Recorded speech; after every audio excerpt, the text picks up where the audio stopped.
নমস্কার বন্ধুরা, আজকে আমরা আলোচনা করব গল্পের আকারে গীতার ৩৮ নম্বর শ্লোক থেকে ৪৭ নম্বর শ্লোক পর্যন্ত প্রথম অধ্যায়।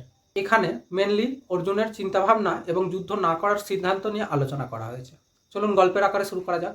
অর্জুন কুরুক্ষেত্রের যুদ্ধের ময়দানে দাঁড়িয়ে আছেন। তার সামনে বিশাল সেনাবাহিনী। তিনি নৃশংস যুদ্ধের প্রস্তুতি দেখতে পাচ্ছেন এবং তার আত্মীয়, বন্ধু, গুরুদের অস্ত্র নিয়ে দাঁড়িয়ে থাকতে দেখতে পাচ্ছেন। এই পরিস্থিতি দেখে অর্জুনের মন অস্থির হয়ে ওঠে। তার মনে হচ্ছে এই যুদ্ধ মানবতার জন্য ক্ষতির কারণ হবে।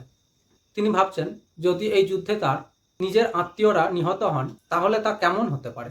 অর্জুন বলেন যে তিনি এই যুদ্ধে অংশ নিতে চান না। যুদ্ধের ফলে যা কিছু হবে তা মানুষের সুখের চেয়ে দুঃখ বেশি এনে দেবে।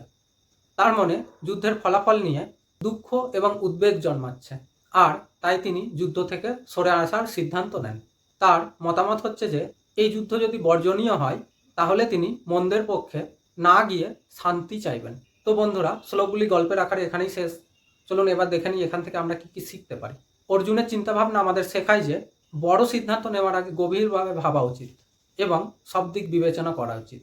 অর্জুনের যুদ্ধের সিদ্ধান্ত নিয়ে দ্বন্দ্ব আমাদের শেখায় যে আমাদের নৈতিক এবং নৈতিক মূল্যগুলো কঠিন পরিস্থিতিতে প্রভাবিত করতে পারে।